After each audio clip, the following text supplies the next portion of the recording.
Have you ever wondered why boys prefer choosing math and sports classes, unlike girls who prefer choosing English and arts classes? Have you ever wondered why girls and boys prefer playing separate instead of together in the playground? The answer that feminists would give to this question would be that it's the fault of gender stereotypes. If you were to answer this question, you would probably say it was their personal free choice because that's where their skills lie in. In this episode, I want to explain to you why we can speak of a free choice and how gender stereotypes plays a huge role in our everyday life decisions. Listen along.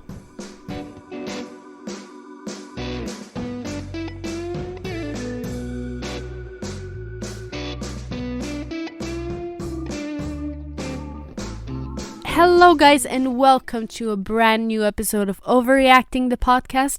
I'm your host Michelle Cerezo, and every week we overreact to important topics regarding intersectional feminism. The topic of today is gender stereotypes because it's something that we encounter every single day, whether it be consciously or unconsciously. I think more unconsciously, and because they cause huge problems for people all around the world. First of all, what is a gender stereotype? What is the definition for it? The definition is that a gender stereotype is a generalized view about attributes, roles, or characteristics that are to be possessed or performed by women and men. So in this case, social expectations and behaviors that they need to perform and do, because if not, they're not considered women nor men. What's going on, Coach? Girls here want to try out for the team. You're not serious. All right. Look, you're all excellent players, but girls aren't as fast as boys. What? Or strong, or as athletic. This is not me talking. It's a scientific fact. Girls can't beat boys. It's as simple as that. The origin of stereotypes is discussed wildly. On the one hand, people say that the kids are biologically born with different traits than the other gender, and from there these gender roles have developed. On the other hand, there are those who say that kids are conditioned by society to grow into these roles, from what they learn in school, from what they see in the media, from what they are given when they're kids, such as toys and clothing. They say that it's society that shapes them into these gender roles. So which one is right? I made my research because I was very interested in this topic, as I didn't know much of the origins and I was curious. And I looked for the differences that boys and girls biologically have at birth. Before I start telling the differences, I want to point out that not all boys and girls are born this way. Only 2/3 of boys and 3/4 of girls behave the way I'm going to tell you now. The first thing I found was that girls in the first months after birth can keep better eye contact and recognize faces, unlike boys who stare just attentively at a blinking light. Girls also develop milestones early, such as talking, hand-eye coordination, controlling emotions, than boys, who do it much later. Girls also have a lower level of serotonin, which gives them a higher tendency of comforting themselves with their thumb when they're sad or when they're tired or they're hungry. And boys have a higher level of testosterone, which makes them more easily to get stressed and harder to calm down. Girls also have an average lower birth weight. They are physically shorter and have a smaller head circumference when they're born. And in the future, they also have a less muscular strength, unlike the boys. And the last thing that I found that I thought was very interesting is that girls have a smaller hypothalamus than boys. The hypothalamus is a part of the brain that is responsible for you eating, drinking, or having sex, so controlling your movements. And boys have a larger one. Having found these differences that girls and boys have at birth, I didn't really find much that could explain the gender stereotypes of the future. Because even if they have a smaller hypothalamus, that doesn't mean that they necessarily are less smart than boys. Also, the less muscular strength that they have doesn't necessarily make them less strong than men. In fact, how I said earlier, only 3/4 of girls behave this way, so it's not a girl thing to be less strong than men. Even if these differences, though, might seem as if they don't lead to much, they still have a little impact into into how the children become later in the future. So we must not leave it out of the conversation. If the differences at birth don't play that huge role into the shaping of the kids, then it must come down to the parenting that makes them become feminine or masculine. In what way, though? I'm going to tell you now. I made a little story, if we want to say that, of one girl and one boy who basically just grow up and go through stages of life until adulthood. And in this cycle that I wrote down, I put in all the stereotypes that girls and boys encounter in their everyday life. Let me warn you, this is a generalization, so not every girl, not every boy has gone through this.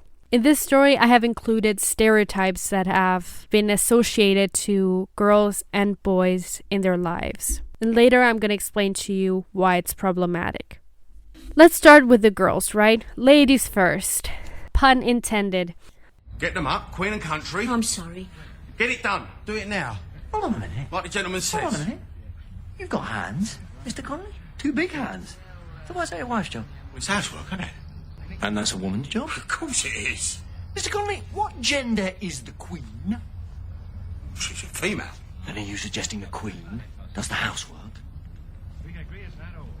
No. Not at all. Then get busy. Once a baby girl is born, she is brought home to a pink baby room. So the walls are painted pink, the bed is pink, everything is pink. And she is given beautiful dresses to wear.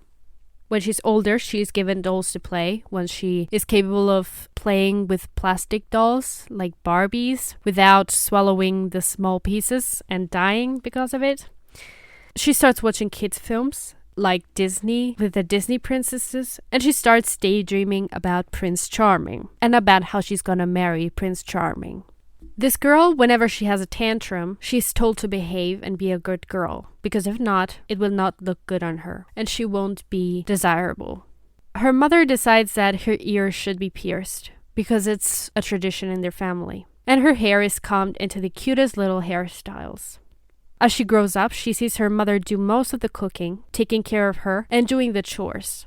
When she visits her family over holidays, she's told how pretty she looks in her dress, or receives many compliments about her looks.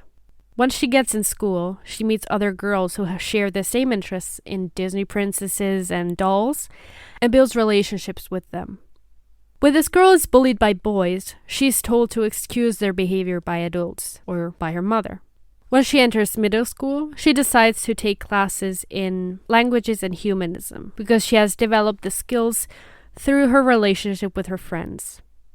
When she's 11 years old, she gets her period and enters puberty, but she is to keep it private. She has to hide her tampons and her pads in her bag when she goes to the bathroom, and she's not really allowed to talk about it because people will get ashamed of her.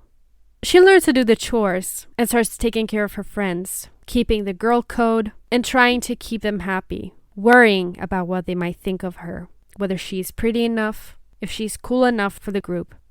In the meantime, in her teenager years, she starts daydreaming about boy bands like 1D, and she starts romanticizing about getting married with celebrities like Tom Hiddleston.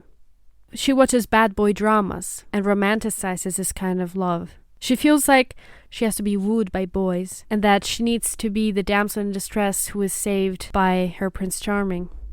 Once she is 16 or 17, she experiences sexual harassment on the street for the first time, and because of it, her family tells her to dress more appropriately. Only 29.3% of women work in STEM, but this girl is not a part of them. She studies humanism or caregiving, and she enters jobs like nurse, carer, or translator. When she's around 25 or 26 years old, she gets married to her Prince Charming, and immediately gets pregnant, because she's scared that she might not be able to give grandchildren to her parents. She takes parental leave from work and doesn't earn as much as her husband because she loses time taking care of the child and spends more time doing unpaid labor, which 31% of women are responsible for. And then once the child is born, she grows her child into the same stereotypes, and the whole cycle starts again. Now let's talk about the boy. Sandy! Danny! What are you doing here? I thought you were going back to Australia. We had a change of plans. I can't... Well, that's cool, baby. I mean, you know how it is, rocking and rolling and whatnot. Danny? That's my name. Don't wear it out. What's the matter with you? What's the matter with me, baby? What's the matter with you? What happened to the Danny Zuko I met at the beach? Well, I do not know. I mean, maybe, maybe there's two of us, right?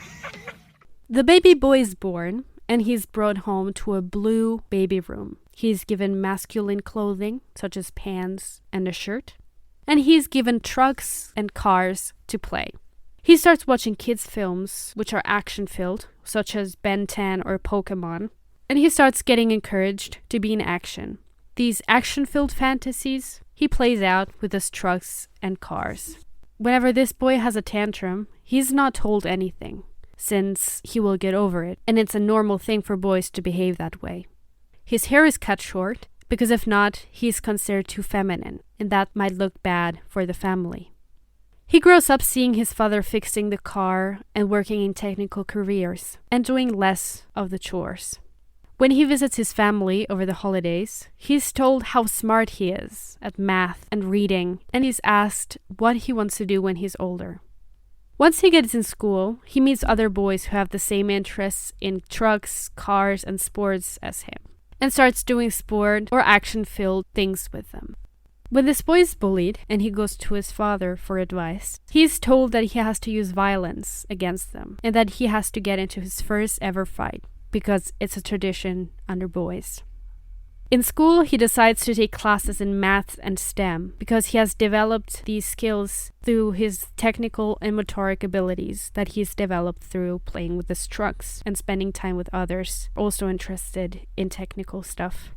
When he's 12 or 13, he starts growing a beard and he enters puberty, which he talks openly about to his friends. He starts getting curious about girls' body and he gets curious about sex himself. He might even start masturbating, and he jokes about it with his friends. Once he's a bit older, his father teaches him how to fix his car, and he tries to fit in with other boys, keeping the bro code and worrying about belonging to the group, if he's cool enough, if he's man enough. To belong to the group, he also starts watching porn, which give him wrong expectations of sex at a young age. And he starts feeling like he has to woo other girls, as well as competing against other men to get the girl. He's the one who has to make the girl fall in love, the one who pays for the date, the one who takes her out, not the other way around. After graduation, he starts studying STEM, or in technical subjects, and enters technical careers, like a doctor, a filmmaker, or a politician, positions of leadership in general. After having stabilized his career, he gets married and gets his wife pregnant, but he doesn't have to necessarily take parental leave. He earns more than his wife, he gets promotions, and reaches high positions. And once a child is born, he grows his own child into the stereotypes, and so the cycle starts again. Because of all of these factors that girls and boys encounter in their childhood, they develop their personal identity into who they become in the future. As we've seen, the girls are raised to be more dialogue-oriented and empathetic, while the boys are the ones who are raised to be more action-oriented and direct when solving problems or facing trouble. You might think, yeah, but it's good that we have these two different kinds of people, right? I mean, if we only had one type, it would be boring and there wouldn't be any diversity. I have to agree, yes, there wouldn't be any diversity. But the problem is that these stereotypes do more harm than good. While they create these diversity between genders and people, it still stops kids to develop their own personal attributes and skills and hijacks their own personal decisions for their life and plans. Because if we look at these genders, the girls are taught to be the weak ones, the one that are more empathetic, the one that work more on emotions. So they are not encouraged to work in high-profile careers that are such leadership, that need that technicality behind it, that's leadership behind it. And that is what girls lack if they are raised into a gender stereotypical environment. They are held back from opportunities. They are encouraged to be mothers, girlfriends, and wives instead of workers or businesswomen. And they're underrepresented in important factors of life, like for instance, politics. We need more girls in politics because doing so, we might get more laws for women. in cabinet? No, certainly not. Well, not just because there aren't any suitable candidates, but I have found women in general tend not to be suited to high office. Oh, why is that? Well, they become too emotional. I doubt you'll have that trouble with me. Also, growing girls in this environment makes them uncredible, makes them powerless, makes them be unimportant in the society. If we let them into the conversation, they're not gonna give any good ideas. There's not gonna be an improvement if a weak person comes into the conversation. Not only is it harmful for girls, it's also harmful for boys, because since the girls are the ones who have to be weak, the boys have to be the ones who are strong, since they are considered assertive and the one who are more appropriate for leadership positions because they are more action-oriented, they are more direct, they go for action and not words. They will make a change because they are always on the move. They have great ideas. They can move the whole system further. But at the same time, because of this, because they are considered being the ones who are more appropriate for leadership positions, they are not only discouraged but also repulsed from doing feminine, in brackets, jobs, such as a nurse or carer, since they have to be the strong ones. They are still not allowed to show their emotions freely. And these are the roles, these gender stereotypical roles, they are given by society, our patriarchal society. What did I miss? The oppressive patriarchal values that dictate our education. Good. Another problem that gender stereotypes cause is that when a child's interests and abilities are different from what society expects, so when they act outside of their supposed behavior, they are subjected to bullying and discrimination. For instance, if a boy shows a stereotypical feminine trait, like liking pink or liking arts or liking to wear dresses, they are considered gay by their friends. They're considered gay by society because they're a boy. They're supposed to behave like boys. So if they like something that is considered feminine, then they are considered gay, which is a very homophobic point of thought.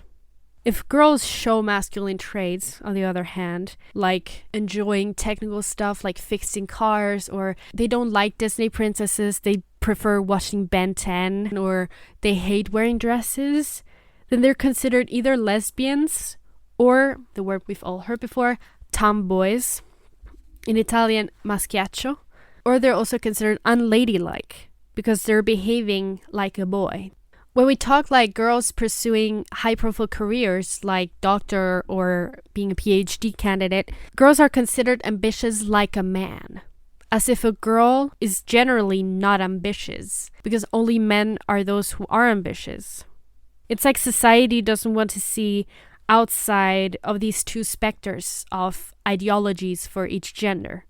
And it's sadly become a status quo that has been here for so many generations, and it still is such a huge problem here and in every country of the world. In some countries more intense than in others, but still in every single country, gender roles are the basis of society. Parents are afraid to raise their kids outside of the stereotypes because they're afraid that society will treat them differently because of it. They're afraid that a lot of harm will come to the child if they behave differently because society doesn't accept them. And so they want to protect them because that's what parents want. They only want to protect us. And so they're afraid to do it. Something I've also noticed is that boys who have stereotypically female traits are bullied more by their boyfriends because boy groups are more worried about their exterior cool image since they are the ones who have to be strong, which is why they bully boys who show weakness. They're not allowed to be pussies, they're not allowed to cry, they're not allowed to wear pink, they're not allowed to be dramatic. Girls are more accepting of boys showing these traits because they care more about the emotions and the relationships that they build up. They don't care much about the image. They care more about how the person feels, about the person behind the image. And that is why girls tend to be more accepting. Of course, there are also some girls out there who support these gender roles and forms and like force it on some people as well. called toxic femininity, as toxic masculinity is boys forcing it on boys. And especially non-binary people are the ones who are the most about this, because they can't express their own gender identity since they have to play along the rules of the gender stereotypes. Like, they're either allowed to be female or male.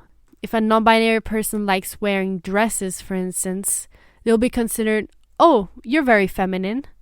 If they prefer wearing pants or whatever, they will be considered, oh, you're so masculine. So non-binary people in this gender stereotypically led society are screwed and can't express their gender identity, because people in society will always try to associate their traits to one of the two genders, female and male. So what are the solutions? It's starting with the kids. I have said it in every single episode I've done. I've done 3 so far, and I've always said it in every single one, and that is teaching your children, because the children are what is going to be the future. And as long as they're kids, they're still learning. For them, it's easier to unlearn and learn things. So that is what we have to start with them. Of course, it's important that we teach the adults as well. But the children are the main focus because they are the future, as we said. So basically approach your kids or your students to all kinds of toys, to all kinds of films, like not only gender stereotypically Disney or Ben 10. Approach them to everything. Approach girls to both Ben 10 and the Wings Club. Approach boys to the Wings Club and Pokemon. It's not wrong if they like Pokemon, but they need to know that they don't have to fix themselves only on liking Pokemon, because if they are not, then they're considered not men enough. Raise your kids along their talents and skills instead of stereotypes and traditions. Also, teach girls that they are enough like boys and that they are not worth less only because of their traits, only because they are better with feeling emotions and better at understanding emotions. That doesn't make them weak. And at the same time, teach your boys that femininity is approachable and respectable. Teach them it's okay to express yourself with what is considered feminine traits, and stop making it repulsive for them. Stop degrading the female gender for boys. Stop making boys say, don't be a pussy, referring to stop being a female genital when they're weak. Stop telling them to throw like a girl when they miss a shot, only because girls are not as interested in sports as boys are. Which is not the fault of the girls, but the fault of the parents who have not approached them to sports. I'm easily worth 2 men. You can help too if you like. Stop looking at only one binary of gender, which consists of only 2 genders, which is the female and the male, because there are so many more gender identities out there that can't be described only in female and male. Start making life better and easier for transgender people, for non-binary people, for genderqueer people, for gender fluid people, for intersex people. Make it more inclusive, because if you only live along those 2 genders, you're excluding a huge number of the population. There is a misconception about feminists regarding gender stereotypes, which is that feminists don't wear pink or that they don't watch Disney princesses and stuff. That is wrong. I am a proud feminist and I love Disney. I mean, Rapunzel and Merida are my queens, and I do like the color pink. I wear it every Wednesday, I think. Feminists don't want to cancel the pink color for girls. Feminists want to decriminalize the color from its bad image and stop making people seem weak if they wear it or if they like it. Because a color doesn't define your gender, nor your sexual orientation, nor whether you're strong or weak. A color is a color.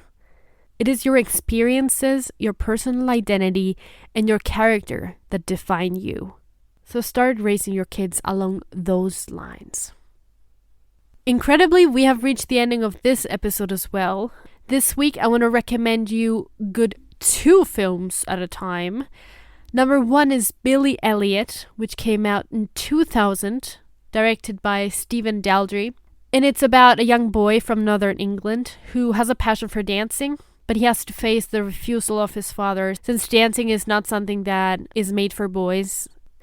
Ballet. What's wrong with ballet?